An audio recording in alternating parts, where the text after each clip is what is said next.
김명수 기자, 연합뉴스에 따르면 정부가 코로나19 재확산 대응을 위해 수도권의 사회적 거리두기 단계를 기존 2.0단계에서 2.5단계로 격상하기로 했다. 정세균 국무총리는 6일 서울시청에서 주재한 중앙안전재난대책본부 회의 모두 발언에서 코로나19와의 싸움이 최대 위기에 직면했다며 정부의 이 같은 결정을 발표했다. 2.5단계가 되면 유흥주점 등 5종의 유흥시설 외에도 노래 연습장, 실내 체육시설의 운영이 중단되고 상점과 마트, 백화점, 영화관, PC방 등은 밤 9시 이후 문을 닫게 된다. 이번 거리두기 단계 격상은 연말까지 3주간 시행될 방침이다. 격상된 거리두기의 정확한 적용 시점은 중대본 회의 종료 후 브리핑에서 발표될 것으로 보인다. 중대본 회의에선 수도권 이외 지역에 대한 단계 조정 방안도 논의할 예정이다. 정 총리는 최근 한 주 동안 국내 확진자의 약 70%가 수도권에서 나왔고 오늘은 역대 최고치인 470명을 기록했다며 특히 서울은 오늘 누적 확진자 1만 명을 돌파하는 등 수도권의 상황이 매우 심각하다고 우려했다. 이어 국민이 일상에서 겪을 불편과 자영업자가 감내해야 할 고통을 생각하면 마음이 무겁지만 지금 위기를 넘어야 평온한 일상을 빨리 되찾을 수 있다며 당분간 사람과의 모임과 만남을 자제해달라고 당부했다. 아울러 언제 어디서라도 마스크를 써주시고 손 씻기 등 개인 위생 수칙을 철저히 지켜달라며 방역당국과 지자체, 모든 의료기관은 힘을 모아 필요한 병상과 인력을 최대한 확보해주기를 바란다고 덧붙였다. 사회적 거리두기 기준은 수도권은 100명, 충청, 호남, 경북, 경남권은 30명, 강원, 제주권은 10명 등 권역별로 일주간 일평균 확진자 수를 기준으로 그 미만이면 1단계, 그 이상이면 1.5단계가 적용된다. 2단계 기준은 권역별 1.5단계 기준을 2배 이상 증가, 2개 이상 권역 유행 지속, 전국 일주간 일평균 국내 발생 확진자 300명 초과 중 1개 조건에 도달하면 격상된다. 전국 유행 단계인 2.5단계 기준은 전국 400에서 500명 이상, 3단계 기준은 800에서 1000명 이상일 때다.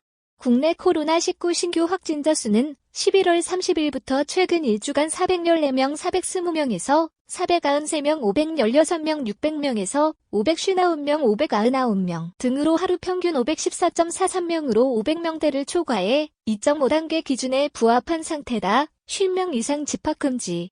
유흥시설 5종에 더해 노래방, 직접 판매, 홍보관, 실내 스탠딩 공연장 운영 중단. 정부는 2.5단계 상황에서 국민에게 가급적 집에 머무르고 외출과 모임, 다중이용시설의 이용을 최대한 자제할 것을 권고한다. 이를 위해 50명 이상의 모임, 행사는 금지되며 주요 다중이용시설은 오후 9시 이후 문을 닫는다.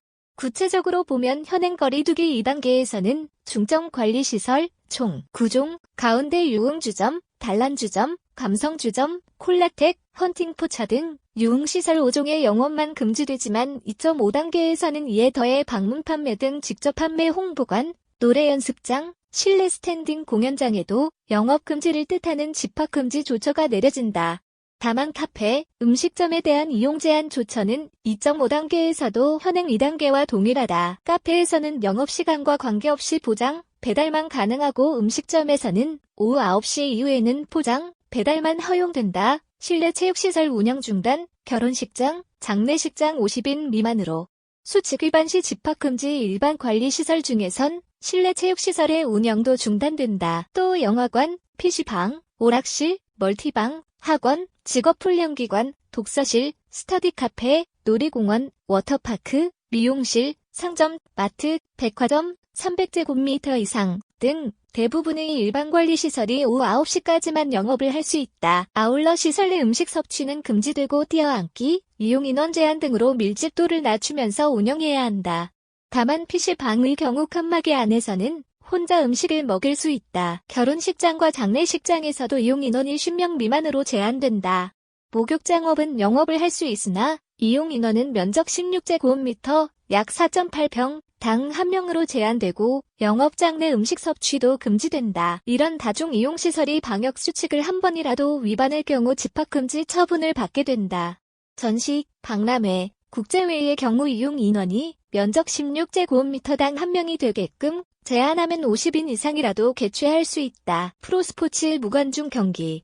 종교활동 비대면 원칙 속 20명 이내로 인원 제한 직장 근무에 대한 방역 조처도 강화된다. 재택근무가 어렵고 근로자들이 밀폐된 장소에서 밀집해 일하는 콜센터, 유통물류센터 등에 대해서는 정부가 고위험 사업장으로 별도 지정해 강화된 방역수칙 적용을 의무화한다. 이외의 기관, 기업은 3분의 1 이상을 재택근무하게 하는 등 사내 밀집도를 최소화해야 한다. 스포츠 경기는 열리지만 관중 없이 치러야 한다. 2단계에서는 경기장 수용인원의 10%가 관중으로 입장할 수 있었다. KTX, 고속버스 등 교통수단, 항공기 제외, 은 50% 이내에서만 예매가 가능하도록 권고되며 등교 수업은 실내 밀집도 3분의 1 수준을 유지해야 한다. 종교활동의 경우 2.5단계에서는 비대면이 원칙이다. 대면 활동을 해야 한다면 20명 이내 인원만 참여할 수 있다. 공립시설 중에서는 체육시설과 경마, 경륜, 경정, 카지노는 운영이 중단된다. 이외 시설의 경우 이용 인원이 수용 가능 인원의 30%로 제한된다. 다만 국립공원이나 휴양림 탐방로와 같이 수용 인원을 계산하기 어려운 실외시설의 경우에는 이용 인원 제한에서 제외된다. 사회복지시설은 취약계층의 돌봄 공백을 최소화하기 위해 2.5단계까지는 운영이 유지된다. 2.5단계에서는 지역 내 감염 위험이 높은 만큼 실내 전체는 물론이고 사람 간 2m 이상 거리 두기가 유지되지 않는 실외에서도 마스크 착용이 의무화된다.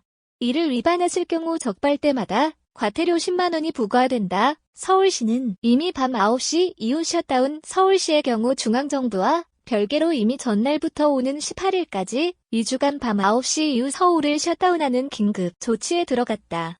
오후 9시 이후 마트, 백화점, 영화관, 독서실, 스터디 카페, PC방, 오락실, 놀이공원 등 일반관리시설의 운영을 중단하고 버스, 지하철 등 대중교통의 운행을 30% 감축하는 것 등이 골자다. 중앙정부의 지침상 2.5단계 하에서 카페는 영업시간과 관계없이 테이크아웃이, 또 음식점은 밤 9시 이후 포장, 배달이 가능하지만 서울시는 대형 매장과 음식점의 경우 아예 9시 이후 영업 중단 조치를 내렸다. 사실상 2.5단계보다 센 조치다.